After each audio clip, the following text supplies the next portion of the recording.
Mm. Hello, good morning, everyone, and thank you for joining us for today's enumerator training. Please listen to the following ground rules. You're expected to introduce yourself in the chat box using your name and the state of deployment. Please do not unmute yourself unless you are permitted to do so. And please turn off your camera. We are hosting a large number of participants, so you are expected to turn off your camera so we can have a hitch-free training. So kindly introduce yourself. Do it as a single text, a single message. Don't split your name from your deployed state. Don't write Lauren Femi and then after 1 minute or 30 seconds, you write the state of deployment. Let it be captured together so that we can take accurate attendance. Thank you. You're expected to stay to the end of the meeting so you won't miss out on valuable information that will be communicated towards the end of the meeting. Thank you once again for joining us. While we wait for the next 5 minutes for other participants to join, you can feel free to set your tone, get your notebooks, and then relax and wait for the commencement of the training. In the next 4 minutes, by 10:05 a.m. on the dot, we are going to commence. Thank you, sir.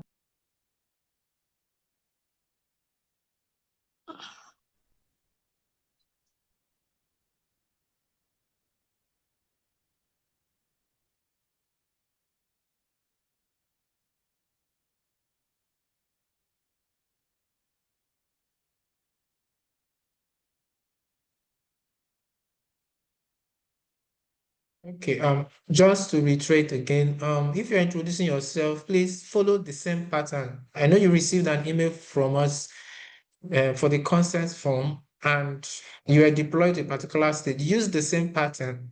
I'm saying if First Central, I know that should be, if it's Osun State, it should be Osogbo. So just use the state capital because secondary data collectors are residing in the state capital and they will do that in the state capital. Okay, so just use the way it is. If it is Abuja FCT, use Abuja FCT. If it is Lokoja, Kogi State, use Lokoja, Kogi State. Please don't pen down, don't input anything that is different from the email, what's content, the body of the email you received earlier. Thank you very much as we cooperate.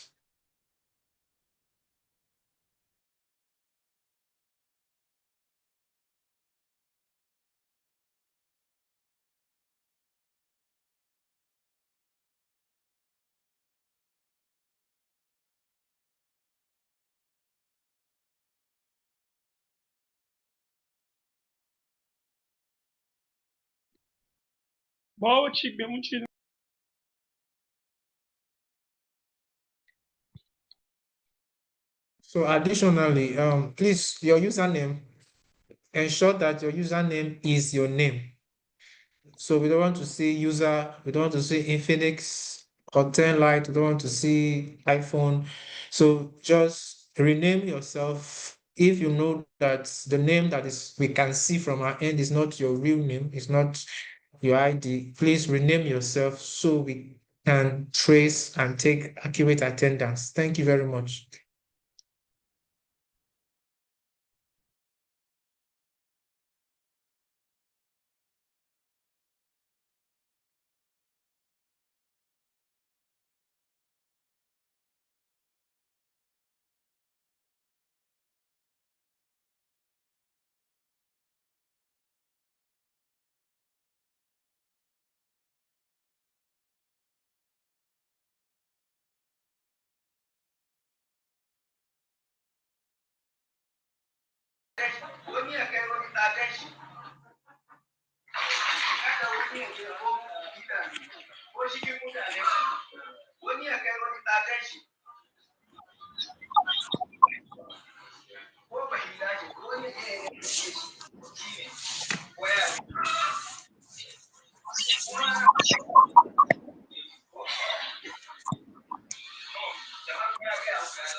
So good morning, everyone, once again, and thank you for joining us for today's training exercise.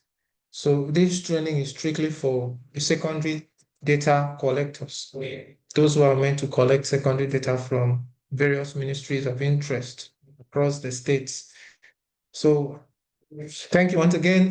We are going to comment right now while others join. Remember, let me repeat again. If your name, if your username is not the name you bear, it's not your valid name, please make sure you rename. Don't use a username that is not traceable to you. Please ensure you do that. And also, if you have questions in the course of this training, you can respond in the chat box, ask your questions in the chat box. We also make provisions for you to ask your question. And when it is time, you're required to do so. You can raise your hand during the course of the training or when it's time for questions and answers, and we'll attend to you.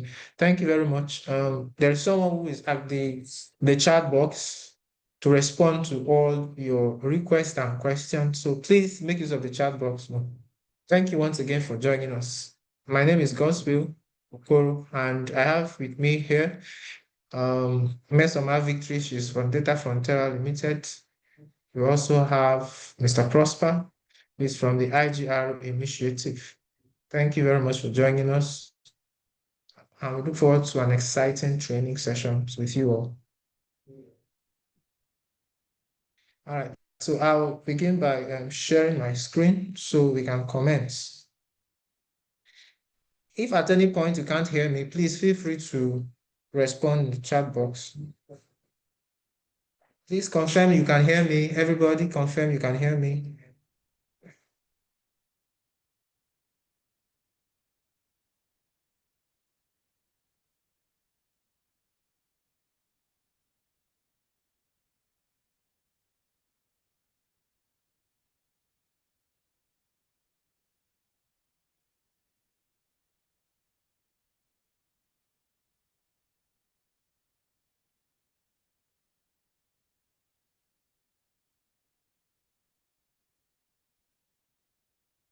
All right, so this training is organized by the IGR Initiative and DataFronteira Ltd. And the project name is the Smart Revenue Optimization Platform. The beneficiaries are the subnational governments in Nigeria.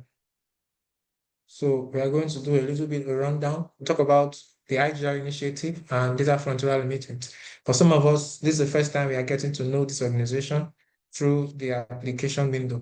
So we want to explain to you, maybe you must have maybe searched online or gone to the LinkedIn page, as the case may be, to find information. If you've done that, bravo. But we are going to give you a little description of what these two organizations working together represent. So the IGR Initiative is a non-governmental organization that supports subnational governments by providing research, consultancy, and capacity building to improve internally generated revenue.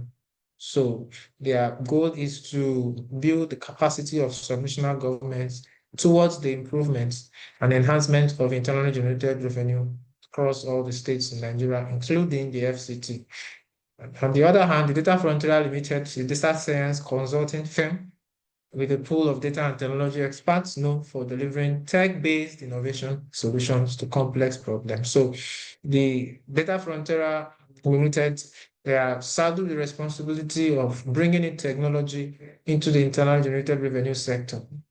So the data you're going to be collecting for us, the secondary data you're going to be collecting, amongst other data we're going to get from other enumerators, will help us to build models that will also help subnational governments to optimize their revenue collection system. So that is the reason for this project, and that is why we're embarking on this data collection exercise. All right, so what's the project's scope and what about the project? What's the project all about? The Smart Revenue Optimization Platform project proposed by the IGR Initiative and DataFronteira Ltd is an integrated data-driven platform that uses predictive analytics and behavioral modeling to help subnational governments in Nigeria identify revenue leakages, forecast collections, and improve compliance. So, like I said earlier, the data science team, they are in DataFronteira Ltd are responsible for building these models. Models will enable subnational governments, states precisely to be able to detect leakages in their revenue, also be able to improve efficiency in revenue collection, and also to predict revenue growth. Going forward, we are going to be looking at the project scope. So this project, as you were told during the interview, spans across the 36 states in Nigeria, including the FCT. So at the same time, this data collection exercise will be running at the same time across all the states, including the FCT, when it commences. So both primary and secondary data collection exercises will be carried out within a period of 3 weeks to support the project. So the maximum duration of this data collection exercise is 3 weeks. So within 3 weeks, the data collection exercise is meant to be completed. All right, so let's move ahead if you can hear me. The training objectives. At the end of this training, what are you expected to go home with? You should go with an understanding of the purpose and scope of the project. You should also go with an understanding of your specific roles and responsibilities. You should also go with an understanding of the requisite code of conduct and field ethics. You're also expected to understand confidentiality and data handling procedures. You also will be introduced to the relevant ministries and agencies where you're expected to collect data. So if you can hear me, you can also respond in the chat box. So we would continue. So what are the roles and responsibilities of an enumerator? First of all, we would like to know who an enumerator is. Maybe you already know, maybe you've been an enumerator before, but we don't have to generalize for everyone. So there are some who are doing this for the first time. So an enumerator is a trained field officer responsible for collecting accurate, reliable, and unbiased data from respondents. So with emphasis on accuracy, reliability, and unbiasedness of data, very important. Because if the data you're going to collect is biased, not accurate, and not reliable, you cannot use it to make informed decisions. So that is why it's very important. Okay. Am I too fast? Someone said I'm too fast. Okay, it's all right. So we have a limited time. So I just believe some of these things we already know them. So before we get to the main aspect of it, this is just definition and running through some things. So an enumerator is someone who gets he's trained, and that's why you're doing this training. So you have to be trained to know the type of data you're collecting, where you're collecting this data, and how important it is for you to collect accurate, reliable, and unbiased data. Okay, so for this particular training, we are looking at secondary data collectors. So it's very important we understand what secondary data is. What is secondary data? We have primary data, we have secondary data. What is secondary data? Secondary data is the information that has already been collected, compiled, and documented by ministries, agencies, or organizations, even sometimes individuals. So these data have already been collected. They are not, it's like a third-party data. You're meeting someone to get an information that the person have actually gotten primarily from a source, and the person documented it. Sometimes you can find them on online repositories. So we can actually go online and then you see secondary data in some of these companies' databases, and you can download them. So that's secondary data. There are other ones you need to be on site to access them because they are found in documents. They have not been uploaded online. So that is where you as a secondary data enumerator comes in. You will be expected to go to these ministries and request for documents that contain the variables that we are going to disclose to you in the course of this training that are important to us. You're going to be getting this data from different ministries. I'll also let you know the ministries we're getting this data from. So that is what secondary data is. So there are enumerators that will be engaging with respondents such as taxpayers and revenue officials. That is primary data. They are going to be asking them first-hand information. So it's primary data. So when we get this data from these primary data enumerators, and then we have it in our database, if you come tomorrow to request for this data from us, we are giving it out to you. We have collected and compiled it. So it now becomes a secondary data. So I hope I'm understood. So we can move to the next slide. I hope I'm not fasting. All right, so let's look at the key duties of an enumerator, a secondary data enumerator. What are the key duties? You are expected to visit relevant ministries, agencies, or organizations to obtain accurate and up-to-date data. So you're expected to visit, we will tell you the relevant ministries and agencies, organizations that you will need to visit in the course of the exercise. Because of this training, we'll tell you. So number two, you ensure completeness and correctness of data before submission. You will have to vet the data you're collecting. Not that you're doing it sharp, fast, I want to do and finish, and you just go and collect anything sharply for us. No, you are going to need to verify the completeness and correctness of data before submission. You will also be required to maintain confidentiality of data collected. So any data you collect should be within. When you are filling and signing the consent form, it was actually spelled out there that any data you collect is between you, the organization, and the project team. So you're not expected to disclose it or sell it out to any other person. You will not say, because I have the data from National Bureau or State Bureau of Statistics, so I will now be selling it or give it out to somebody. No, please, any data you get from there, you're getting it in our name. So it should be for this project only. Okay, so the next thing is to uphold professionalism at all times. You'll be visiting ministries and we require to be professional. And we took our time to select this number of persons for this exercise. We believe that you're a professional. We believe that you have what it takes to be able to go to these ministries and they'll pay attention to you. You have the ability to break through protocols and find your ground and find your footing. Okay, so that's why we selected you. So we believe you have that professionalism as part of your interpersonal skills or part of your qualities, as part of or what you have that makes you stand out. So we also talk about reporting daily progress and issues to the field supervisor. There will be a field supervisor at the state level who will be overseeing enumeration exercise across all other local governments, including the state capital. So you would be required to communicate, and if you have issues of concern, the field supervisor will come in and help you out. The field supervisor will stand in between us and you. So if you have any concern, you have to relate to the field supervisor, and then he will get back to us if it's something he cannot handle. Okay, all right. So thank you very much. Let's move to the next slide. I believe everybody understood these key duties. Please, you can just react or respond in the chat box so we know that you're following.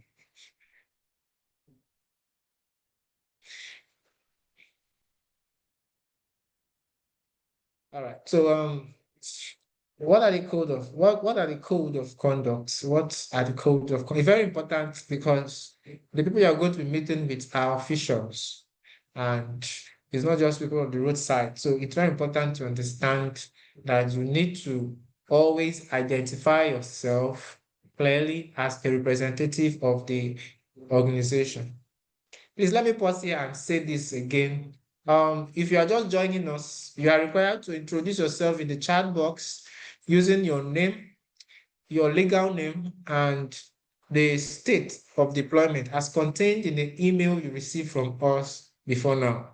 Please, if your username is not bearing your legal name, please rename yourself so that we can take accurate attendance. If you join in with a name that is not your legal name, we'll assume you don't attend this training. And that means this training is a compulsory aspect of the recruitment process. So please kindly do that as we proceed. So you're meant to identify yourself clearly as a representative of the IGR Initiative and DataFronteira Ltd. When you enter this organization, of course, they will make contact with this organization before you get there to let them know you are coming to get some such information through the field supervisor. So, but you are also meant to identify yourself clearly. Carry official identification, maybe an introduction letter be drafted by the field supervisor, and also any other authorization document as the case may be. Very importantly, dress neatly and appropriately. Please do not dress shabbily to those ministries. Dress up, like I said, we picked you because we believe you have what it takes. You understand protocols. You know how to dress for the occasion. You know how to dress for the offices you're visiting.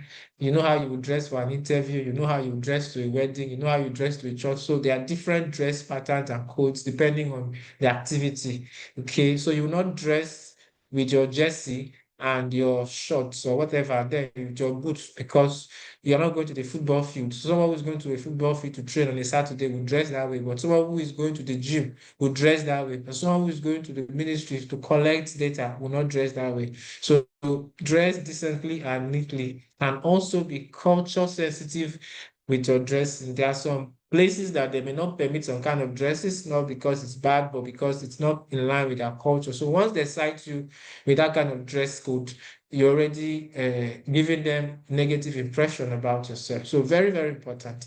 Maintain a polite, respectful, and professional communication at all times. Maintain polite, respectful, and professional communication at all times. So I believe you understand what this is. So you have to be polite, greet everybody, your tone, the way you speak, the way you carry yourself. Don't go there because don't carry yourself with how will I put it? Don't go there and start introducing yourself without using the proper way or method or tone. Don't go and shout on anybody there.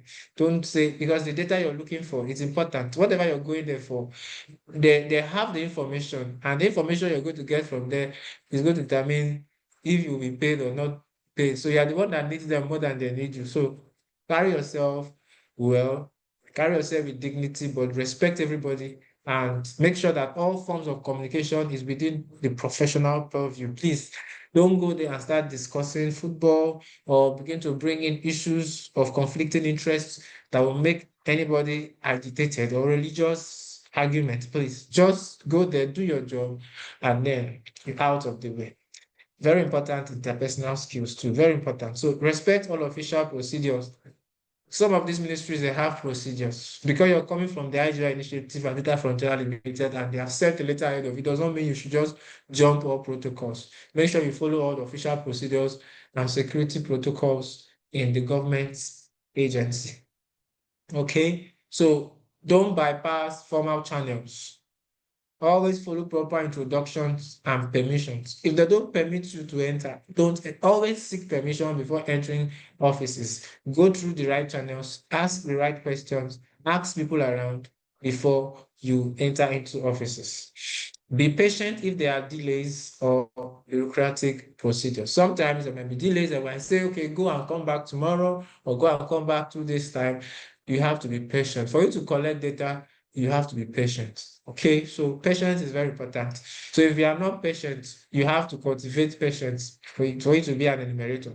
You cannot be an effective and efficient enumerator without the quality of patience. Avoid arguments. I just mentioned it. Confrontations or negative remarks about the agency or its staff. Because whatever your experiences are or would be there when you visit there, please do not respond to them negatively. Don't speak to them negatively.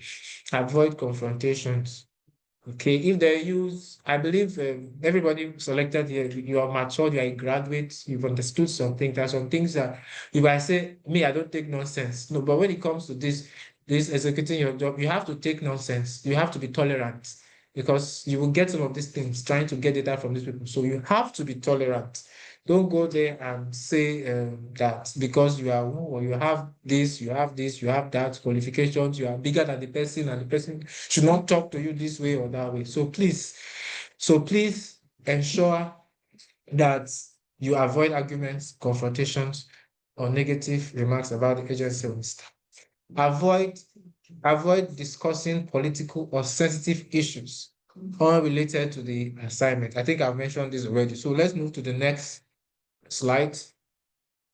So let's look at confidentiality and data handling. Can you still hear me, please? Let me know in the chat box if you can still hear me and you're following and I'm not too fast. Okay. All right, so let's continue. So how do we handle the data we collect from these ministries? All data should be treated, and all data and information obtained should be treated as confidential information. So do not share, copy, or use data for personal purpose outside the project. I've said this before. Ensure secure handling of documents, digital files, or notes collected. So you don't collect and tell us that you misplaced them. Okay, ensure you secure. Now, for each for each state, we have two secondary data enumerators. So we are going to be working together. There are two persons. So when you are visiting these ministries you're going to be working together. So ensure that you handle all the documents, digital files, or notes collected very well. Attribute data to the source accurately. Okay, not that you got this data from the office of the Auditor General and you now know that you got it from the state IRS. So make sure you attribute data to the source accurate to avoid misrepresentation. Do not falsify, manipulate, or misreport data. Please don't try to create data for us. Okay, if you have any bottlenecks trying to get some, you can reach out to the field supervisor. We would come in to help. Do not try to manipulate or falsify data. Be honest if requested data is unavailable or inaccessible. Okay, don't say because I went, they say it's not available, then I will now look for a way to just so I will say I'm done with my job and collect the money and get out. So please, you have to be honest enough to say, okay, it's not available. Okay, when will it be available? Or where else can we get this? Very important. Never offer or accept bribes, gifts, or favors in exchange for data access. Record and report challenges faced. Example, denied access, incomplete data, transparently to field supervisors. Okay, so please, we are moving to the next slide. So very soon we're done with this. I hope everyone is paying attention. Please, if you are just joining, ensure to introduce yourself using your legal name and the state capital and state of deployment as contained in the email you received from us. Please do that as one message. Don't split it into two messages. And if your username is not your legal name, please change it so we can track and take accurate attendance. Thank you very much. So what are the agencies or ministries that you will require to get data from? These are the ministries and these are the agencies listed here. Shortly, I will also be showing you maybe just a glimpse of the variables and that you need to get data around. So we talk about the first one here is the National State Bureau of Statistics, National or State Bureau of Statistics. So you will need to go there at some point. Bank of Industry at some point. If need be, you need to go there. The State Internal Revenue Service, you need to also go there. The State Board of Internal Revenue Service, we have the Auditor General's reports. I think the State Board and the State Internal Revenue Service together they can go. Auditor General's reports, State Ministry of Finance, we have State Ministry of Land, Housing and Urban Development, State Ministry of Works and Infrastructure, State Ministry of Justice, state licensing agencies, State Accountant General's Office, and Corporate Affairs Commission. So there are some data variables that you require to get from these people. Sometimes when you go to this ministry, they can give you more than one. So when I open the next document to share, don't shout and say there are plenty. Sometimes or more than 10 to 15 variables can be contained in just a single document. So that's just it. All right, so let's proceed. I'm going to be sharing another document at this point, so we'll get to understand the variables of interest. Like I said, two enumerators will be required to collect this data from the relevant ministries. So are we together, please?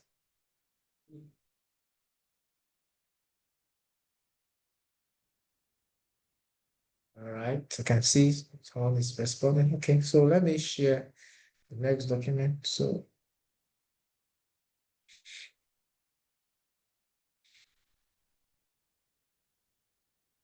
all right, so I hope you can see my screen here.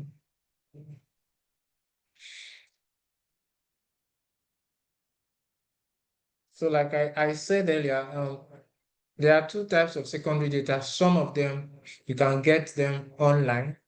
So we've separated the ones you can get online from the ones we will need to maybe go there to get from these ministries. Okay, so that's why it's called in-person data collection on site visit. You need to go there to request for this or request that they grant you access to get it from their platform online. Okay, all right. So these data sets listed here, these data, they are not publicly available and they are maintained as internal administrative records and they require physical visits to obtain them.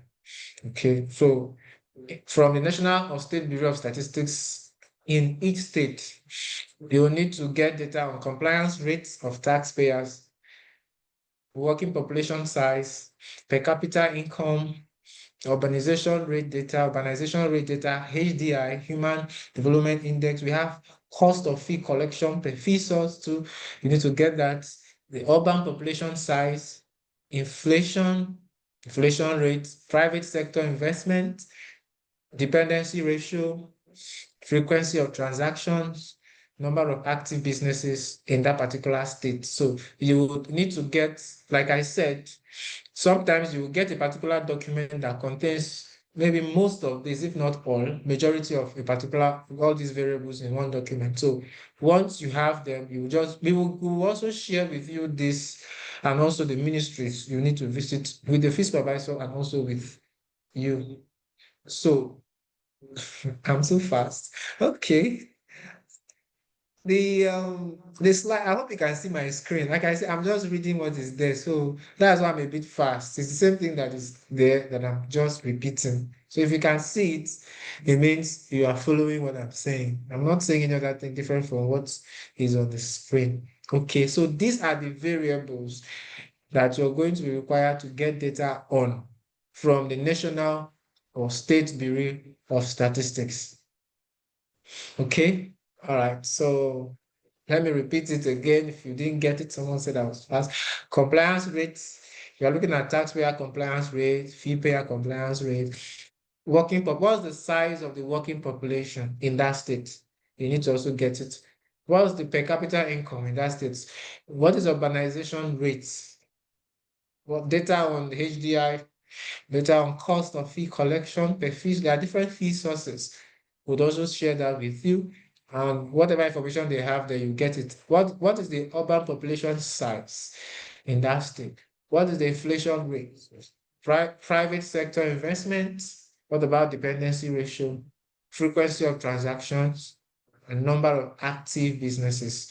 You will also be able to get this. And if some of these are not available, they may also refer you to other ministries where they consider, where they think you would be able to get this information from. So whatever be the case, there are unfilled problems you might have trying to get this data. That is why you have a field supervisor who would also come in to help out in case you have any issues with any of this. So the state IRS or state internal revenue service, you're going to be getting the percentage of tax payment process. So what you'll be getting from them is the tax payment process digitalization status. Okay, we just want to know what percentage of their tax payment process is digitized.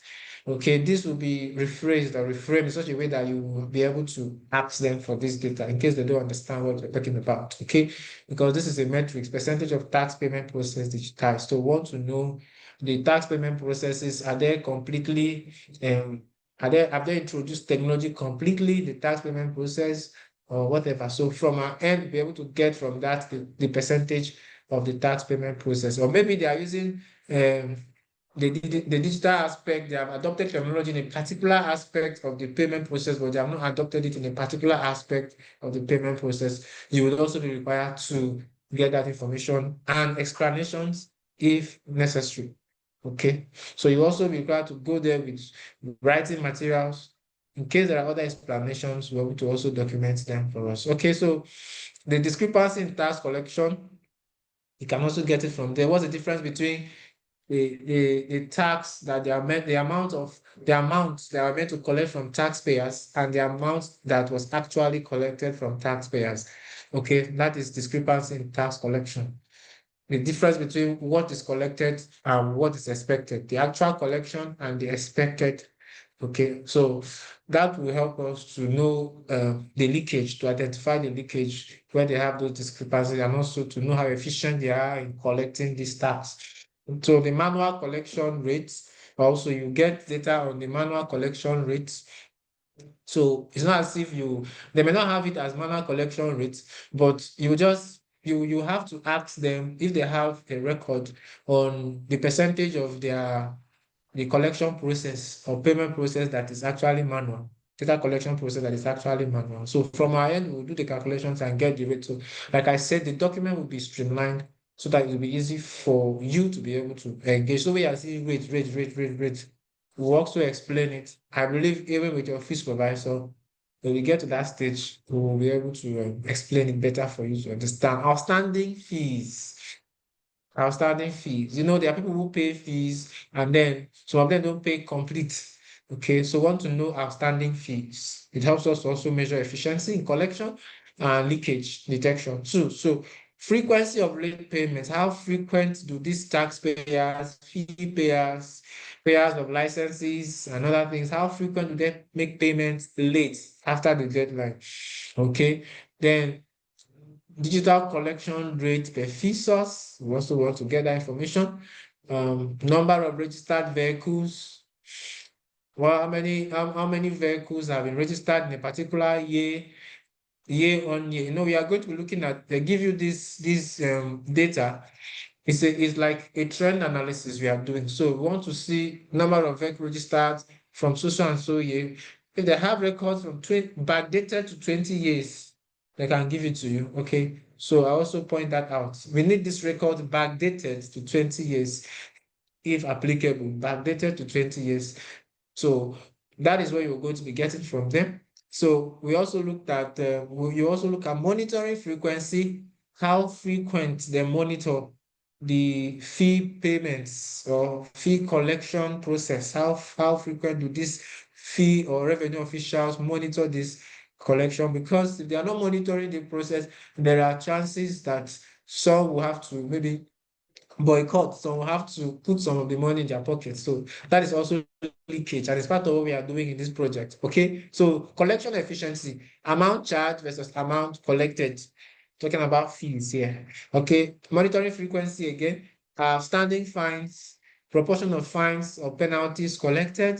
What proportion of fines and penalties have been collected from the masses? So digital collection rates, also, like I said, in manual, we also have digital collection rates. So most of these merge together where you're collecting them. We just have to split them here to spell them out. But where you'll be going, we'll just give you the unique variables that you will need. So digital payment rate is also there. Viable assets investments. You ask them for data on viable assets investment. Some who are not in the finance maybe industry, or you've not been, maybe some of these things will be sounding strange to you, but it's fine. You just need to go there and ask them for this information. So if it's familiar, if you're familiar with them, it's also an advantage. But you just need to go there and ask them. So number of transactions recorded, how many transactions were recorded? They will also give you, they can give you the ones that are not recorded, but they should have number of transactions recorded. From there, we can know the ones that are not recorded based on. So monitoring frequency to number of trained staff, how many trained staff do they have? Frequency of staff, how frequent do they train staff? How frequent they train staff in 2020? How frequent did they train staff in 2021, 2019, as the case may be. So we also have a number of untrained officials, status of legal sanctions, average days, how many days it takes to resolve issues, how long does it take to resolve issues? If they have data on that, it's fine. Staff to tax, how many staff are allotted to a particular taxpayer? So what is, or how many taxpayers are actually assigned to a particular staff? The other way around actually. So because if you have 10 taxpayers assigned to a particular staff, and you have in another state, you have 5 taxpayers to a particular staff, the efficiency will not be the same because the lesser the people you have to, irrespective of your dexterity management and managing people, the lesser people you have to manage, the less burden and workload you have. So it will increase efficiency. That's why we're interested in knowing that. Okay, so we also have the taxpayer database. They should give you information, maybe just a taxpayer database, a document on the taxpayer database that will have certain information about the taxpayer. Okay, and then the taxpayer compliance rate, if they have data on that, rate of tax return filings, number of verified taxpayer accounts, how many taxpayer accounts have been verified in a state, and number of enforcement officers. Maybe they need to enforce penalties on defaulters. How many? What are the number of enforcement officers? Number of unlicensed operators. Who are those operating who are unlicensed? Okay, so that is that for it's actually much. You might be looking at it and say much. So what I said earlier is some of these you may have to get it, maybe 5, 10, 15 variables can actually be captured in one document. So it doesn't mean you get a document for each. Sometimes you have a document that is comprehensive. Okay, all right. So the next place, you need to get the Auditor General's report. If you visit the office of the Auditor General in the state to get to know audit frequency, how frequent they do auditing, and percentage of taxpayers audited. What about audit discrepancy? You have to also get, sometimes they make these calculations too from their end. So it's possible it has been calculated. They'll just give you the document, be it paper, be it soft copies, or whatever the case. Sometimes they will need to maybe give you the soft copies, if you get a flash or whatever, or they send it back, whatever it means. But it's like it's hard copy or soft copy, or they can grant you access or grant us access to access it on the database if it is available in their database. Okay, so we need information on the frequency of internal audits, discrepancy in fee collection, non-remittance percentage, and we have discrepancy in amount. This one still talks about actual versus expected amount, be it for fees, licenses, and the rest of the revenue stream. So all the discrepancy rate too, number of reported irregularities. How many cases of irregularities have they had reported? So maybe the Auditor General will have the information. And percentage of, we also have percentage of, are you with me? I hope everybody's on. Percentage. Please respond in the chat box. Let me know if you're still following. So I know I'm not talking to myself. Okay, is there any response? Okay. All right, non-remittance percentage, discrepancy in amount, audit discrepancy rate, number of reported irregularities. We also have payments discrepancy. So moving on to the next ministry, we have the state ministry of finance. So the number of online payment channels, you get these variables, percentage of fees collected via a unified platform. And we also look at fee income generated per source, how much how much income from fees were generated per fee source. We have educational fees, we have other types of fees, vocational fees, we have health, we have fees that are related to utility bills and the rest of them. So how much do they generate from each of these fee sources? Okay, so we also we also look at staff to assets ratio. We look at viable assets investment, central debt recovery status, non-performing loan ratio, total outstanding loan portfolio, and then budget allocation for tax administration. So you just go there with this information and tell them you need information on this. It be written and just give it to them and they'll just get it for you if it is available. Okay, moving on to the next ministry, we have the Ministry of Land, Housing and Urban Development. We are going to get data on the number of revenue generating assets, the lease renewal percentage, the rent discrepancy, which is explained in bracket, actual versus expected rent. There are people who are using government properties. There are people who are making use of government properties. So you need to get to know, okay, are they paying rent? What's the difference between what discrepancy, what's the expected amount generated from that rent that the government is looking at? And what is the actual amount they are generating from it? Okay. So that's just it. Occupancy status, is the property occupied? Is it currently occupied for each year, for each month?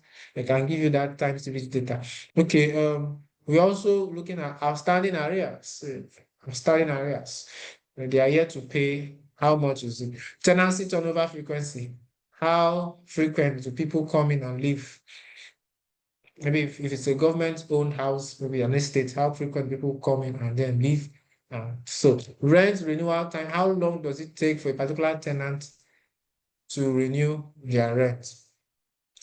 So the number of properties occupied too, how many government properties are occupied?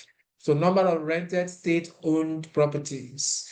We also look at number of rented state-owned properties in a particular state. So we look at the rent rate too. How much? How much the rent rate? So rent renewal percentage. What percentage of the people living in the government houses or renting any government property or asset?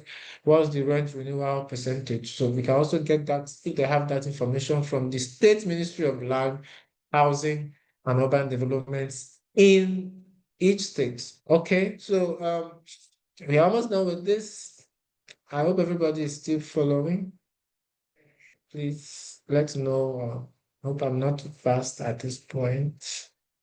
So, State Ministry of Works and Infrastructure. So we have State Ministry of Works and Infrastructure.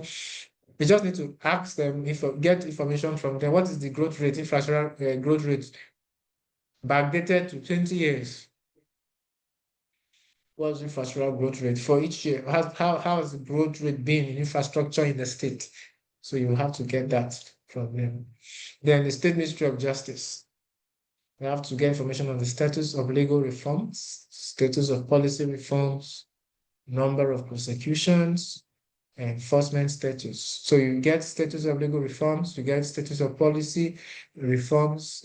Are there legal reforms? What's the status of legal reforms in 2020, in 2021, in 2022? What's the status of policy reforms across those years? A time series data, number of prosecutions for each of those years or months. That they get these things, they give it to you as a document. So whatever they have and whatever format they have it, but you can just tell them, like I said, backdated to 20 years. So the availability will also determine. We are looking at backdating to 20 years. Okay. So enforcement status too, prosecutions enforcement. What is the enforcement status for each state? So we're also looking at the state licensing agencies from where you will get data on number of licenses issued, driver's licenses and the rest. Then license renewal rates too, how frequent people renew their license, different forms of licenses. So from the State Accountant General's office and his report that he might give to you, he will give you a report as the case may be, fines collected, cost of tax collection. Those are the two variables you will get from the State Accountant General's report. Okay, and then the Corporate Affairs Commission, CAC, you go there to get information on the number of registered traders, number of registered businesses, number of active businesses. And then we have the Bank of Industry. You can get loan processing time from the Bank of Industry or the Central Bank of Nigeria. In either case, whichever ones have that information at that time, you're able to get it in each state. So, like I said, this might look as if it's much, but like I said, sometimes you get documents that have this these maybe up to 10, 15, 20 variables contained in one document, and two persons are responsible to get this. They're working together to get this. So it will be at their discretion, wise discretion, to be able to know how they're going to go about it so that it will be effective and efficient. Also, the fee supervisor will also help coordinate to ensure that you're able to have access to this. In cases where you do not have access or you have issues or problems, you would be able to report back to the fee supervisor, and then we'll also be able to receive your consent if the fee supervisor cannot handle it. Okay, so at this point, I would like to pause so we can welcome questions. Please, if you have your questions, if you have any question, you can drop it in the chat box, or you can at this point also signal, raise your hand, and you will be unmuted, or you ask to unmute yourself so we can proceed. Thank you very much. We can ask your questions now.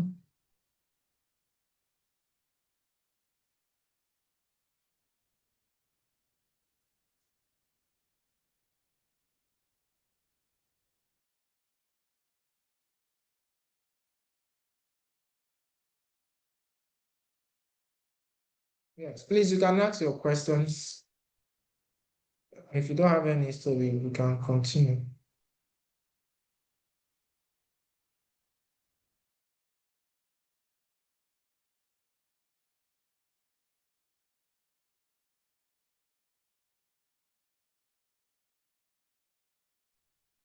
Okay, from the chat, you see that someone asked if the ministries will know that. Of course, you cannot just go there now. And we are going to, like I said earlier when I started, you're going to be required to go there.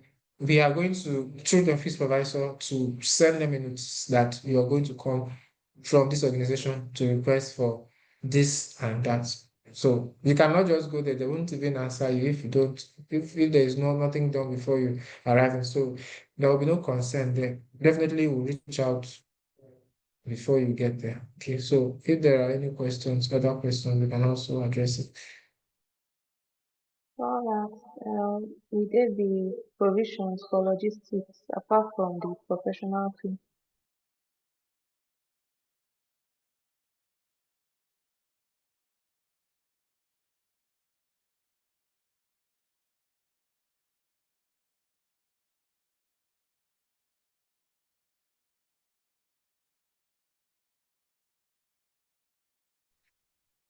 You raise your hand as Samsung Galaxy or Samsung what? We have reiterated that you should rename your user, change your username to your Lego name. So if you're using Samsung, we will not, please, at this time, will not consider that you attended this training. Please, that person that is bearing Samsung, rename yourself if you are interested in continuing with us in this exercise. Okay, I can see Ariwa, okay, Chuku, and raising.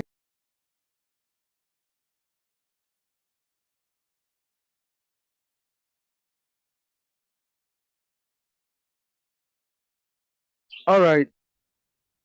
Uh, good morning. Good morning. Thank you.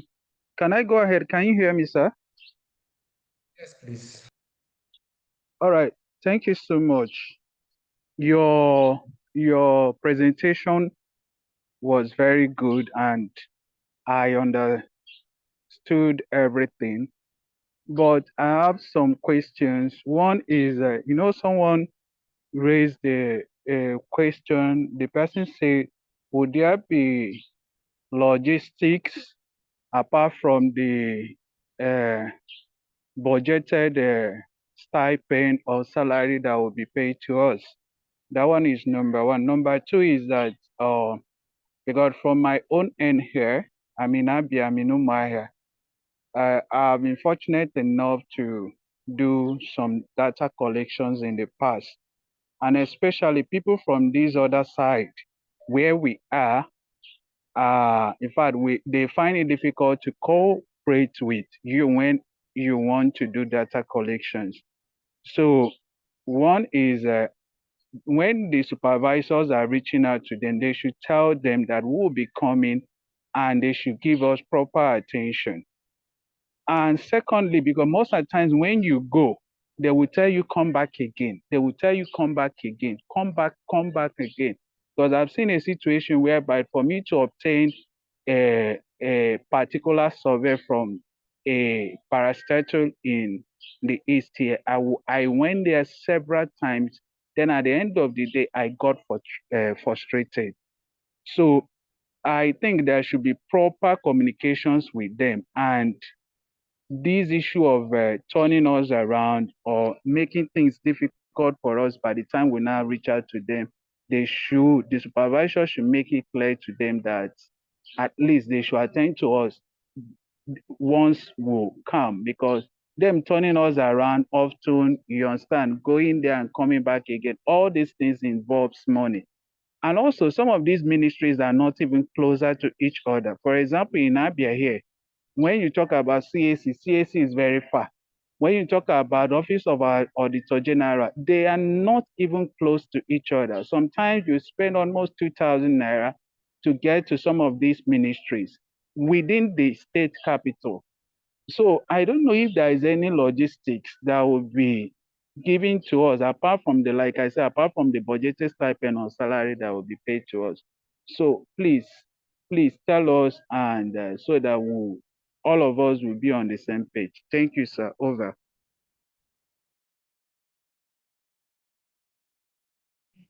All right, thank you for your question. So we take other questions so we can maybe answer them at the same time. I think you had a similar question to the first person, salary and logistic, and also we raised the concern of field supervisors needing to reach out to be able to maybe notify. Like I said, for that particular one, definitely they will be notified. We are going to still have a field supervisor training. I will let them know of their role and what they need to do. So we are going to not just send you, they will definitely be notified that you are coming to collect data. Okay. So if there are there any other questions apart from the logistics, so we will treat the logistics together. I think maybe that's everybody's concern. If there are any other question apart from that of transport, please don't ask us about feeding. Somebody was asking about feeding and accommodation. We don't make provision for feeding and accommodation. We said that one of the requirements is that you must be resident, you must be residing in that state capital. You have a house you're living, you are accommodating, you have a place you're staying. So we don't have to say you're moving. If you are staying in a different place and you apply that you are in Umuahia and you are not in Umuahia, the cost is on you moving from wherever you are to Umuahia, because what we saw in your submission is Umuahia, Abia State. So you say that is a place of residence.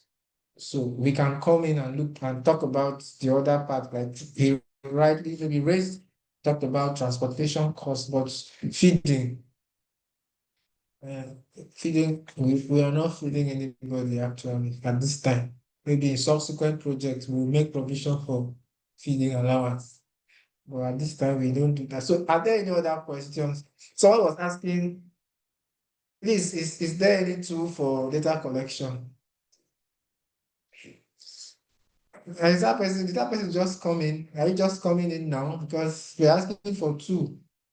This is secondary data.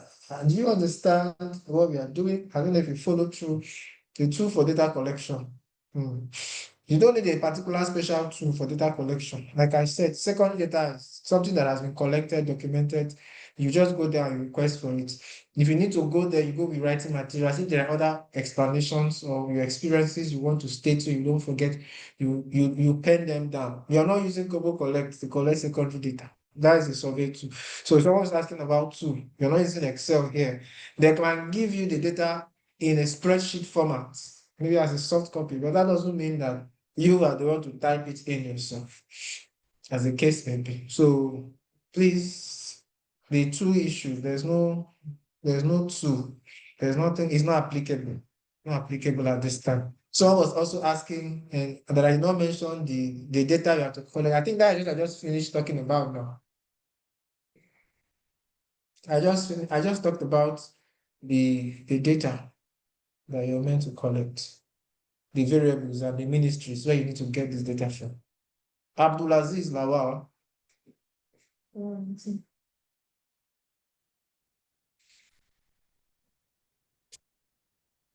Let's hear you, Good morning, Abdulaziz. sir. Yes, good morning. Yeah, my question goes to for the compiling that report. For example, if you go to the ministry to compile report on internal that IGR generator revenue, and they refuse to share the information, so what will you do next? Will you skip it, or is there any another way to obtain the information from the ministries? Some ministries accept an introduction letter, but still refuse to provide the information. So, how are you going to make the report to collect the data collection? All right, thank you. Can you hear me, Abdulaziz? Yeah, I'm hearing you, sir. Okay. So, in a case where you visit the ministry and they say they don't have, I think if I heard you clearly, you visit the Yeah, ministry and they say they don't have a particular data, yeah, uh, you will not, you won't manufacture the data on your own. So there are certain information that you would, when you get there, they will tell you maybe they don't have. So what you do is you ask them. Someone say you can't okay. hear anything. Yeah, the issue is that Fatima. the issue is that, sir. Uh, Even if you, No, hold on, just hold on. I said I oh, just saw someone saying, all right,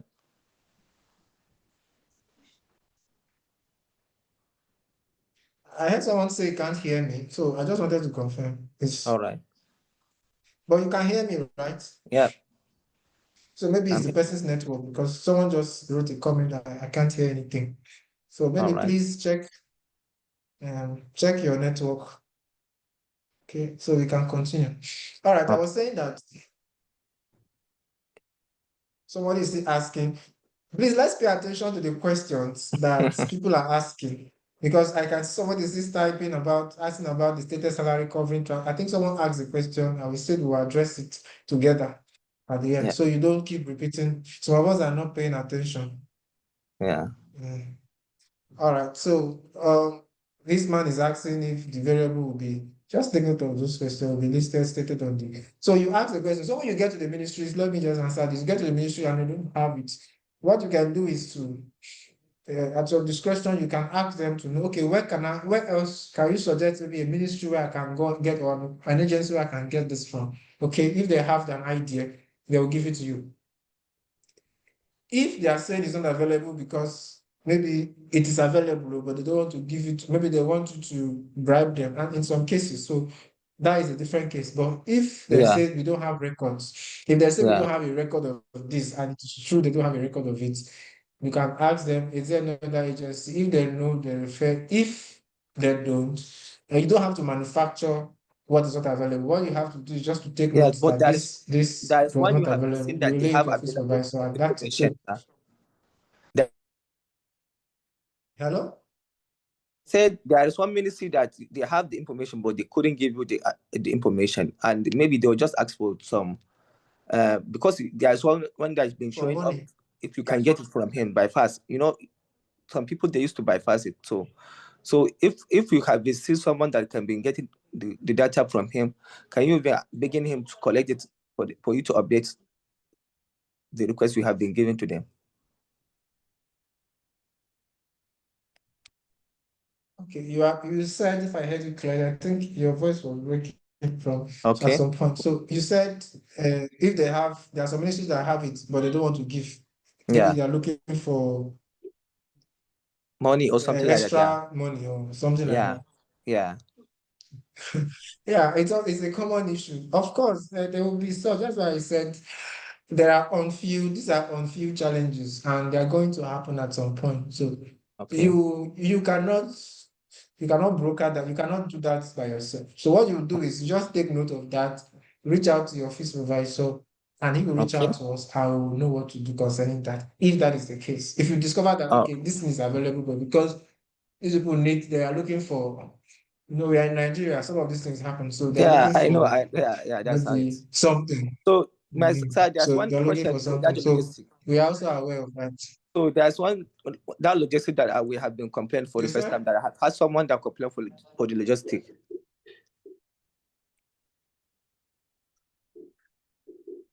Okay, you also have a logistic complaint. Yeah, because there's means of transportation, it's a lot right now because of the fuel subsidies. So there is much spend that you'll be going through, because you will be coming day So and night. let They'll me just be confirm. Let saying you me should come. confirm. All right. Let me confirm. What is it? What is the stated amount for this role? Okay. For this I'm work, asking. Yes. What was the stated amount? it's 100,000. Okay. It's okay. So in terms of transportation, like I said, we'll address it together at the end. I notice it's a recurring question, especially for this secondary data. When we Okay. had the training yesterday, we didn't have so much of this coming up. So, All but right. we'll address it All right. as we are closing the meeting and everything. We'll address it because All everybody, right. someone will not come and ask again, because I can see some persons are still trying to Yeah. ask the same questions that have Thank been you so asked much. before. So we'll address it when we are going to tell you the commencement of the exercise. We'll tell Okay. you when it will commence. We'll tell All you the right. information and other things and how to plan your movement and everything. Okay, Uh, so you no don't have problem. to be going to these places every day. Yeah. Thank you so much. If there Thank are you. any other questions, I think, well, is there another question? That will Now, be thank all. you, Abdulaziz. Okay. Thank you. Now I'm going to take note of the variables needed be stated and the data issues. Someone asked if the variables needed will be stated. Like I did mention that when you're going to those ministries, of course, the variables needed for each ministries, we have it. We are going to break it out to all the different ministries and give it to you. So when you get there, you submit that you are not going to be telling them now, reading it to them. You are going to give them these are we are from the IGR Initiative, DataFronteira Ltd. We need information on this for this particular project we are looking at. So that is why yourself, nobody is asking about the project. I believe everybody understands the project. You get, because at some point you may need to explain it to the people. So it's part of what you need to do. So we are asking about money. I just hope you understand what we are doing, and you are a part of this project at this point, a very important part of this project. So it's very important you understand what the project is, the benefit of the project, because at some point you may need to explain it in order to find your way through.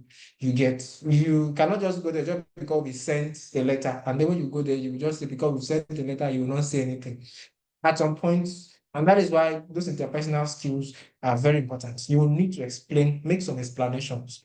That someone resisted the first time doesn't mean you will not try and say, oh, this is what we're doing, and this is where, and this organization, we are looking at helping the state to optimize revenue collection processes and other things. And so you are able to understand the project. It will help a lot in the success of the exercise. Okay, not just the money and other things. So it's about the project and how important it is for you as a person to be part of the project for that state where you are residing. So if it succeeds, it's because you made your contribution. So the money is not everything, even though we will still talk about the money. It's also a way of you making contributions to the society too. So it's part of it. Sometimes you have to pay some the prices. Maybe if you're from Osun State, you can pay the price. You can even say you want to be a volunteer, you want to just collect it, just to be your own contribution to your state. Let's do this and add it to your resume as a volunteer. They gave you money, you said no. And maybe a subsequent project will now say, this volunteer, let's give him 500,000, and it's worth it. On a lighter note anyway. But if you have such interest, you can also reach out to us that want to be a volunteer and just say, carry my money, give it to Oga Williams or give it to another person. It's okay. I'm seeing Shakir Quadri hands up. What's your question? Quadri? Maybe you can unmute Quadri. Someone is asking I should share the purpose of the project again. It's okay. I will Okay. explain that. Please take note of that. Okay. Thank you so much for this wonderful training, sir. So, let's say in a scenario where we went to an organization and they refused to release the documents which we need, However, we have someone who, in the organization that can help get the information which we need. Can we go to that person to get the information or not? Thank you. Of course, this is where personal sense and will I call it personal sense or common sense comes in, even though it may not be common. You have you have a particular, like I said, just like the program is for 3 weeks. Okay, you can actually do it within before that time. You can get if you can get all the information within before that time, it works for you. So you have someone that have this information in that, I know it will make it easier for you to get the information. The most important thing is getting the information through the right process too. So that's fine. If someone is working, if you have someone working with state IRS, maybe a relative, a friend, it's good. Just you can communicate with the person. I'm an enumerator for this organization, and we need so and so. Do you help us put this together so that it will help facilitate the process? Having that is an advantage, and for you is a plus because once you're able to deliver on time in subsequent projects, upon evaluation, we would also engage you for such because you know how to. So please, whatever you know you can do at your discretion and you apply wisdom and understanding to ensure you get this done at lower costs for you. You can also do it. Because some of you want to be, that's why I'll talk about the transportation later. Some of you want to just be going every day and just be going without making plans. Is it available? Because there is schedule. It's not like you're sampling people on the street. You have to find out when are these people available. So you don't just go and they bounce you back. And there has to be that communication before you start going. Not that Monday you go, Tuesday you go, and then they're bounced and you're spending 1,000 or whatever amount you're spending to and from, or 2,000. At the end of the day, you spend maybe a greater percentage of your remuneration. So we'll address that towards the end and also talk about the purpose of the project, like someone pointed out that you don't understand. After this session, we don't have so much more. Almost done with the training. We'll just attend to the question. Salome, John, Quadri, are you okay with this? Shakiru, I think Shakiru Quadri asked the question. He responded, okay.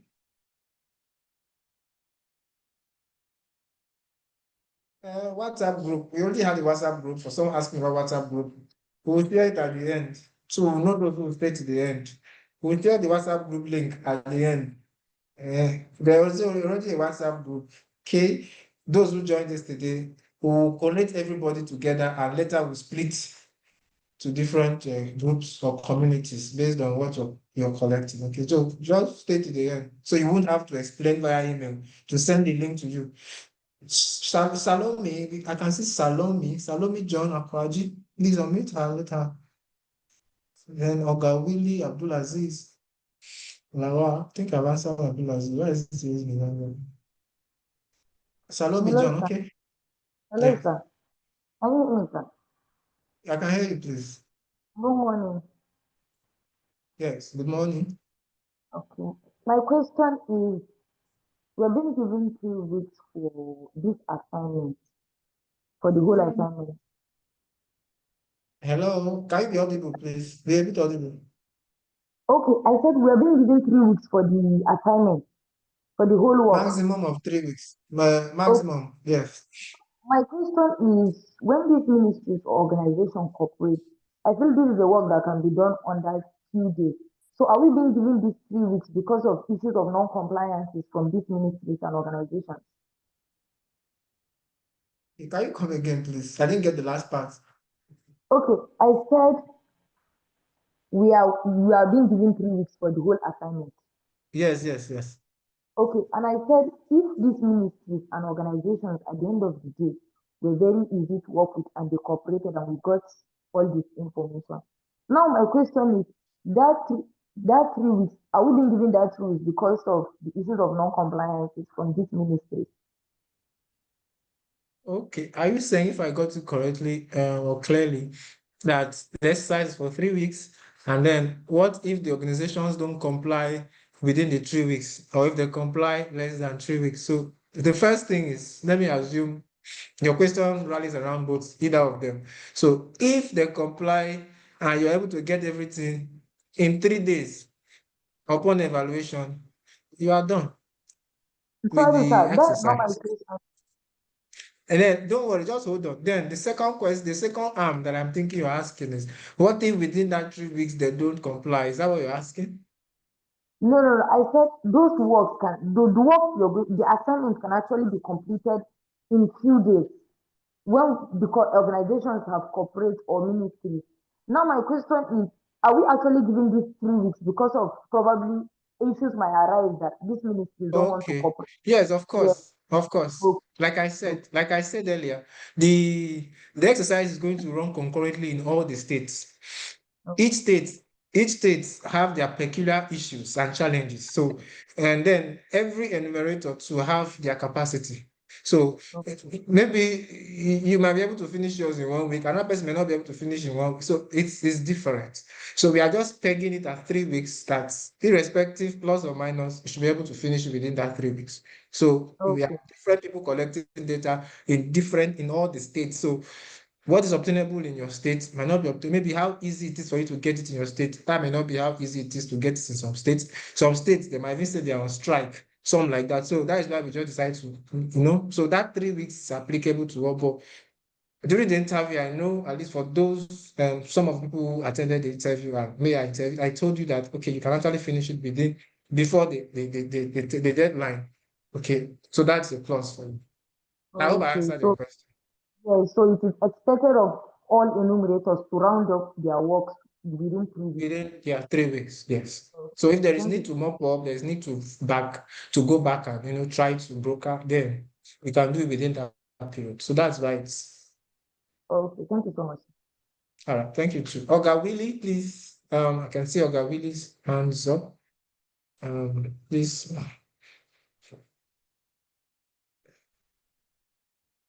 you can unmute yourself. I think you've been given the access. Okay. Thank you very much, sir, and good morning, everybody. Yes. Good morning. Thank All you. right, please, thank you for the training so far. My question goes like this: we are actually going to collect the kind of voluminous data, and then you've talked about getting some data that are backdated about 20 years ago, also, Yes. if Yeah. I'm right. And then I want to know what tools are we using to get this data? The reason for this is because some of those ministries, especially in the kind of states that I am, uh, Which so state is many that, of please? these agencies are not by ELSA. So many of these Okay. agencies are not digitalized. And if you're Okay. asking for some certain informations, I'm sure somebody's going to go and then bring a whole archive for you and then say, okay, this is it. So in that case, what do we do? Because most of them are going to be paperworks. So what do we Uh, do? okay, they're bringing archives. I understand. I understand. So in that case, it will be laborious for you to say, okay, let me start using a spreadsheet. I don't know how that works for you, but I think if it is possible for you to take a scanned copy of those documents you get and then forward it, there will actually be a drive where you can forward those information. It will also be good because like you said, they bring an archive for you now and say you should make it into a spreadsheet. That is data analysis. You already started doing data entry. So, and I don't know if it's something you are willing to do. If it's something you can do, fine. We will actually appreciate you doing it accurately. But if they bring all these papers to you, you can request the permission for these things to be scanned, or if you have a good device that can scan them and then clear enough, you just take snapshots using your phone scanner, cam scanner, whatever it is, and then get this in PDF or whatever form, and then compile them together, label them appropriately, and then forward it to the drive, a link that will be given to you, maybe email address or something. So I don't know if that answered your question. So you are not going to need to use any specialized tool as per se. The primary data enumerators are using Kobo Collect because it's a survey. So you wouldn't say, okay, carry Google form. What will be there? We don't even know. There are no defined. So these things are things we're going to collect. I don't know if I've answered your question. So if they give you those paperwork, those documents. They can scan it and then you're able to forward it, or you scan it from your I'm asking device. this because I have done something a little bit similar to this. And there are some certain persons you meet, it's as though you're trying to invade their office or get their privacy or get Hello? some document they You're not wouldn't. audible.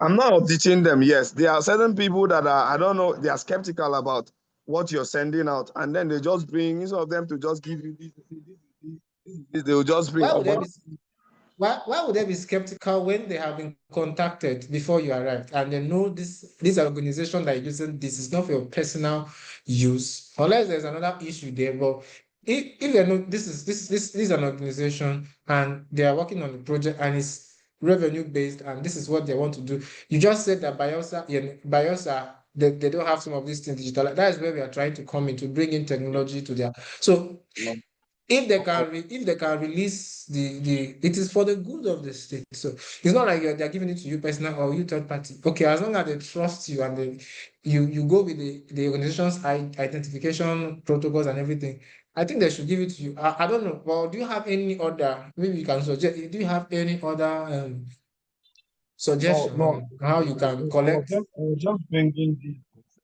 this. Hello, Can you're not audible. you hear me now? Yeah, it's better now, please. Okay. Yeah, I was just bringing this in relation to what I have experienced before. That's why I just So said it. so when you But experienced it, what did you do? what do you say? How did you collect it? When you experienced it before, what did you do? How did you collect data? Did you use a data tool before, a collection tool, data collection tool Okay, when you now experienced it? in that case, we actually were collecting a summarized, it's for an already summarized document. And then, like you said, snapshot, we were doing snapshots of some of those documents. And then we were sending, we were able to scan them and then send. I think that was taken care of. But in other places, there are some challenges we faced. Then supervisors came in and then we were able to rectify such problems too. So I'm just raising.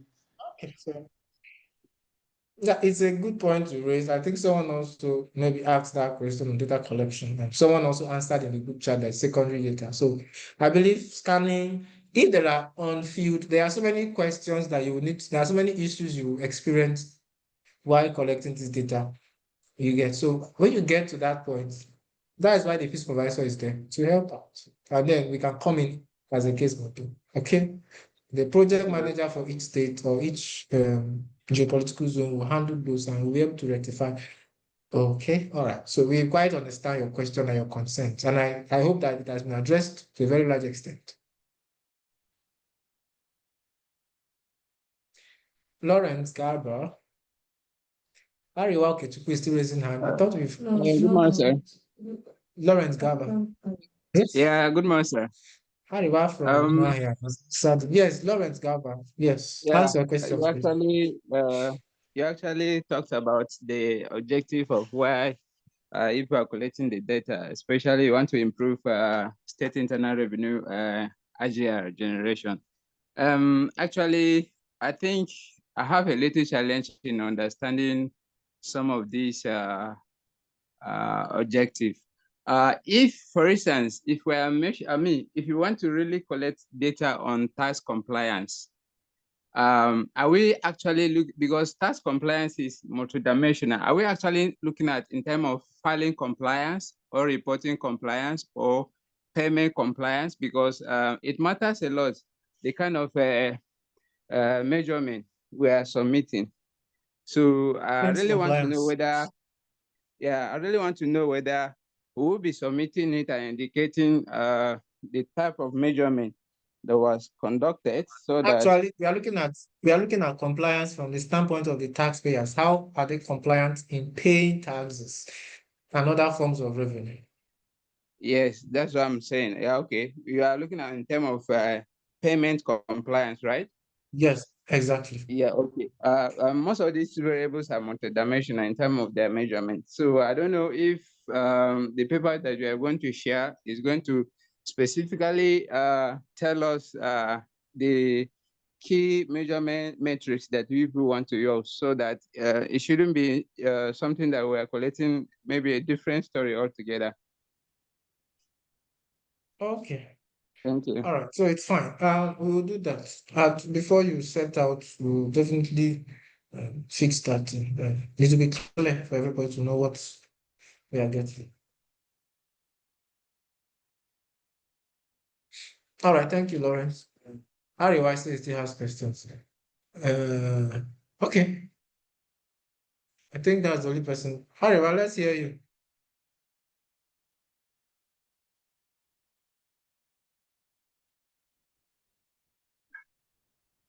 All right, thank you, sir. I still want to say something based on what our brother from Bayelsa said. You know, from this our other side, especially from the southeast and south, our mentality is not the same with. I'm just putting it because we are one family. It's not as the same with other zones. For example, if the supervisors are sending letters, is different from getting them involved because from my previous experience, if you don't get these people involved in what you are doing, if you send them data, if you send them, maybe pay them a visit, tell them via verbal later, via verbal words or giving them later, they will still frustrate you. For example, they will still tell you that these data are not made public. And even when you know that it is for public use, and they will still tell you they are not meant for public. Now, how do you get them involved? I think the supervisor should have like a stakeholders meeting within the state and invite some of these people for a meeting and get them involved. Because if you start visiting them one by one, the person you visit may not even be the person that's in charge of you getting those informations. But we may not even be the person in charge of getting those information. And when you now visit the person in charge of getting those informations, they will frustrate you. Like our brother from Bayelsa said, they will bring archives of files and ask you to. Now, my question is, are we expected to start scanning? For example, now they are bringing files. If peradventure they just say, okay, they want to bring out those files for us to scan, and they are bringing those files for like 15 years ago, and I should be scanning them one by one and send. So how do I manage to get those information? Do I need to start scanning those information one by one? So if that is so, because the time frame of scanning those document one by one is so long, and I think it's time consuming. So the supervisor should get these people involved, getting them involved, having a stakeholders meeting, all these parastatals and ministry that you mentioned during the course of the training, they should get them involved, involving them, not sending them or meeting them in their office. There should be an involvement for us to have an effective that secondary data collection, which is very nice, because somebody can just sit in his office and be telling you verbally, and we just put it down. And at the end of the day, we are not getting what we are supposed to get. But when you get them involved, they actually know what you want. Before you now go, they will be waiting for you. But when you do that, they will frustrate you. I know what I'm saying. I know what I'm saying from this other side, of the country that we come from. They will frustrate you. Then at the end of the day, you will get nothing. So that is my own suggestion. Thank you. Over. It's okay. Your suggestion is well noted. We would look at that while engaging the field supervisors to ensure we understand what you're saying is actually what is obtainable out there. Then there are lots of these bottlenecks too, and some persons can actually be bent on just maybe frustrating you because you are actually in need of what they have, or maybe they're looking for money or whatever. So most of these problems are even solved with money. Once you give them some money, they will even scan it for you and put it together. So we quite understand that once someone begins to make it difficult, they are trying to point fingers that give me something. And once you give them, before you even get there, they have already compiled the whole data set for you. So it's a money issue. We understand it's a money challenge. We will work with the supervisors during their training. We will also raise some of these issues and concerns, and then we can rally around it. Okay, so I believe. Thank you for that suggestion. It's welcome. And from Ogawi too mentioned it. I also states. Thank you for that suggestion and for raising the issue. So I'm still seeing your hand up. Is there another question? Mariwa Okechukwu, do you still have another one? Okay, all right. So I believe at this time we don't have any more questions coming. We'll be dropping the WhatsApp link very soon. Like I said, please, we just want to collate everybody that attended the training, both those who attended yesterday for the primary and those who are attending today. So going forward, we'll have to split into different communities. But at this time, we're just using a general group. So just get in there and wait for further communications. All right, someone asked about the commencement. We will let you know the commencement dates. And also, but first of all, I want to talk about the purpose. Someone mentioned the purpose that you missed it. Some got it. Maybe you came in late. So the purpose of the project, right? You mentioned it is called the Smart Revenue Optimization Project, a platform project. So we are looking at developing a platform, a data-driven platform that would help subnational governments like states, each state, to be able to optimize their revenue collection process.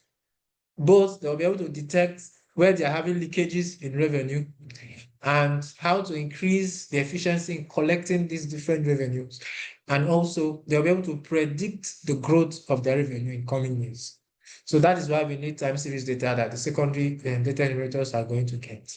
So people are going to get primary data, survey. They're also going to use key informant interviews to get other data to support this project. So that is the purpose of the project. It is about helping that state where you are residing to optimize their revenue collection and internally generated revenue precisely. Okay, so I believe that's clear right now. Okay, so the person that raised that concern, that's in a nutshell what the project is all about. Unless you need any further, if you're getting the live record, it's okay. Well, just join the WhatsApp platform. That will be the first thing. Like when it will be shared, you join the WhatsApp platform. Okay. No. All right. So let's talk about logistics. Very important. Let's talk about logistics. Are there any other? This will be is it will be Bong? Oh, you always been laughing when he talks about when we come to talk about money. It's fine. You know, everybody likes this. You want to, but I want to reiterate that it's very important to also understand, like I was mentioning earlier, that you can actually take this as a volunteer role, that you are volunteering, but they're just giving you stipend. Okay? People take up different volunteer roles. They pay their transport or even pay their flight tickets just to do volunteer and to add it to their. So I was not even thinking that we should now start talking about logistics where we have gallant men and women whose pockets are monetized and anointed, and they could actually take up and say, okay, we want to contribute to this organization. Maybe we'll pay for 10 enumerators to collect data. Don't bother about it. I just want to contribute. Well-meaning Nigerians that will be able to do that. But nevertheless, your transportation, I believe it should also be the transportation should be well planned and strategized so that there will not be much coming in from there. We understand that there are some places we are in Abuja. We understand how the cost of transportation could be moving from one place to another. I don't know if there is any secondary data person in Abuja here. Maybe you can signal. I think that will also help us to even know if you even came at all. You can raise your hand. If you are a secondary data in Abuja, secondary data enumerator in FCT, Abuja, FCT, Abuja, you can just signal. Or they have all gone. We'll look for replacement. Okay, so for the transportation, you can actually just schedule, strategize. Okay, I can see Sarah Kefa the other ones did not come. Okay. So we'll look for, okay, Samuel is there. The other one did not come. All right, so thank you very much. We are saying, what we are saying is that in as much as there is the cost of transition is very high, you have to strategically plan your movements. Just like you rightly mentioned, the stakeholders' involvement and other things will also come in. So you don't just move aimlessly. Okay, you don't just get up in the morning and start going to a ministry. And you go there, they'll send you back, and you now pay to and fro and come back and say, I'm done for today. Tomorrow again, you go. There has to be strategic, there has to be a way of movement. You, the other secondary data enumerator, and the field supervisor have to sit down and plan, okay, these are the days that we are going to be going to this ministry, where they'll be able to give us this data. Okay, so for logistics, transportation, extra, even though we did not make provision for that logistics, we have people in Ikeja, maybe there's someone in Ikeja here, there are people in Port Harcourt, someone in Calabar, someone in, is there any secondary data enumerator from Calabar here? Or they have gone, they have left the meeting already? Okay. You indicated Ibadan or your state as your place of residence. So why is that? Why is that a question? You'll be doing enumeration in Ibadan now, the state capital. So is that an issue? I'm seeing someone saying you submitted and you wrote Ibadan. Do we have two Ibadan? It's currently at Lokoja. You are currently at Lokoja. There are two ways about it. You just send us an email and tell us you are pulling out because you've changed location, or you will be in Ibadan. Because since you submitted Ibadan, we are going to work with Ibadan. So if you are no longer interested in, or you are not going to be in Ibadan, as at when this project is going to commence, then you just send us an email and tell us that you will not be able to continue because you are not there, so we can look for a replacement. Thank you very much for making that pointed out our place. Please take note of that, Ibadan houses. So I was saying, even though we didn't make external provision for this, but going forward, we believe that when it becomes exorbitant, when it becomes an issue of concern, we are definitely going to come in because we are all in Nigeria. We understand how things are constantly moving from one place to another, and they also vary across different locations and states too. So, what I would say is that we are going to come in and we are going to find a way to make it as convenient for those of you collecting secondary data, because we are very, very, very, very aware. We are aware of how tedious and how difficult sometimes it could be getting this secondary data from ministries, maybe as compared to getting the primary data. And we actually hold your concern close to our hearts, and we will talk about it internally and then see how we will make it comfortable, so you will not be frustrated or feel that you've used the whole money to pay your transport.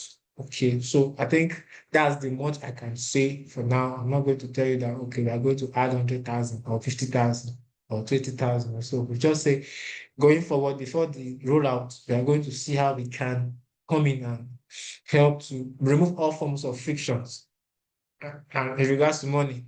And let me also make this, in case you yourself, like I said earlier, you want to be a volunteer, I want to contribute your own quota so that we can use it to take this friction, to grease, oil out this project. You can please still reach out to us and say, okay, I want to be a volunteer for this project. Please take my own 100,000, spread it, and let it cover for Ariwa's transport and Oga Willie's or Car Famarachi, as the case may be. You're also welcome, okay, to do that. All right, so I believe that is settled. We will be rounding up very soon in the next few minutes, so we can drop the WhatsApp link. So you begin to join the WhatsApp. Why would I want to drop it? Not to drop it to join. Some of us will just leave and miss out on the last informations that we are going to. So the WhatsApp link has been dropped. You can join in and then wait for further communications. Please, the exercise is going to kick off on the 6th of October, being a Monday. It's going to kick off on the 6th of October because we still have to do some internal preparations and also reach out to these ministries and do other things and make some arrangements and also fill up some spaces we are having need for people. So It's going to kick off, for those who are asking when it's going to kick off, it's going to kick off on the 6th, Monday, the 6th of October, 2025. So between that time and 3 weeks, within 3 weeks from that time, the exercise should be completed. Okay. So someone say if I've concluded on the logistics, please. I have said it now. Is there anybody that did not understand what I said? I said we are going to come. Yes, we will come in, we will try and see how we can make it easy and stress-free for you going to those ministries, okay, as part of the logistics. But I'm not giving you that we're going to pay you this or give you this amount for logistics. Okay, thank you very much. I hope nobody's asking for fee to accommodation. Someone is asking if there's a tag or ID. Don't worry about that. Those things shouldn't bother you for now. By the time we are going to be rolling out, you will get other information or the group chats, other questions. I believe a lot of us will also have other things we will engage, so we can't keep talking about all these questions again and again. Okay, please. So there will be a means of identification. You cannot go there now, just like that. So there will be a means of identification. Whatever it will be, there will definitely be a means of identification for every one of you, maybe passed down to you through your field supervisor. Okay, so thank you very much for that question. So anybody in the waiting room should be admitted. You can be joining the WhatsApp group as the link has been dropped already. I think the link has been dropped, so you can follow the link to join the WhatsApp group. Please, if you have any concerns or any updates, the exercise is 6th of October. Let me reiterate it again. Please, you can reach out via email. You can reach out via email. And some of us are so unprofessional when sending emails. And some of us, the name you use for your email address is not recognizable. We cannot recognize it. So when we try to track your application or whatever you're sending, we can't even get to you. We lost like 2 different candidates because we could not track them because the name they used on their email was actually different. Okay, so please don't send an email without a subject. Don't send us an email without your phone number because we can reach out to you via phone number. So don't send out via calls. Don't send your email at the end of your email, best regards, warm regards, your name, your location, and your phone number. This exercise is location based. So when you send an email without location and phone number, it's vague. We cannot do anything, we cannot respond. So send, you're calling from you're inquiring from here, or you write the body of your email and end it with your location. Can you hear me? So you include the location there, okay, your location, your phone number, and that's all, and the position too that you are being engaged for. So please, very important, let us do that professionally as the case may be. So if there are no other questions, I think let me just do the last slide, which is the closing aspect of this exercise, this training. So we've seen all the identified agencies, and then so please, any concern you have. So all these things, I know it has been addressed. You can call, you can also send emails. The WhatsApp is muted for all participants, apart from the admin, so we will be able to communicate or give you the right information. Nobody will miss out on it. So once again, thank you very much for making our time to join us for this training. We consider you a very vital part of this project, and we are not taking your consent for granted. So for those of you who have asked questions and raised concerns, we've actually taken note of that, and it will be addressed swiftly as possible as we can. So from the IGR Initiative and DataFronteira Ltd, we want to say congratulations and thank you for accepting to be an enumerator of secondary data with our organization for this project. We enjoy you to follow DataFronteira on LinkedIn.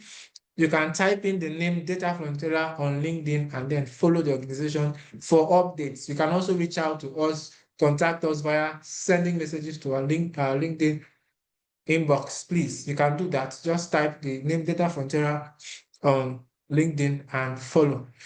We have other openings and other engagements going forward that will be needing the expertise of some of us. So it will be very important. Timely application also gives you an edge. So when you follow us like that, you'll be the first to get that information, and then you also be the first to be considered if you're qualified for it.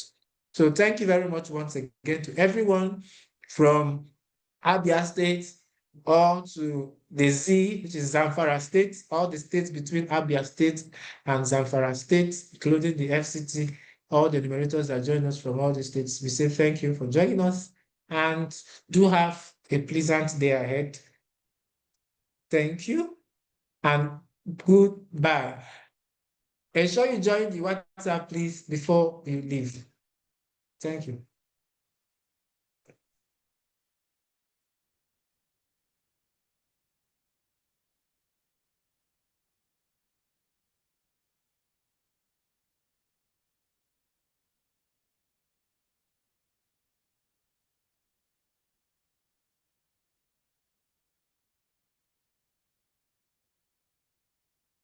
The DataFronteira is one word. DataFronteira, not data space frontera.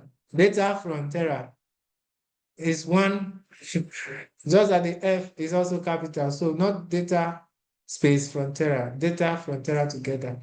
That's the LinkedIn handle name. Thank you. Yes, DataFronteira Ltd. or DataFronteira. Once you type DataFronteira, you see. Thank you very much, please. Thank you, Fahad. Thank you for thanking us. To have a nice day.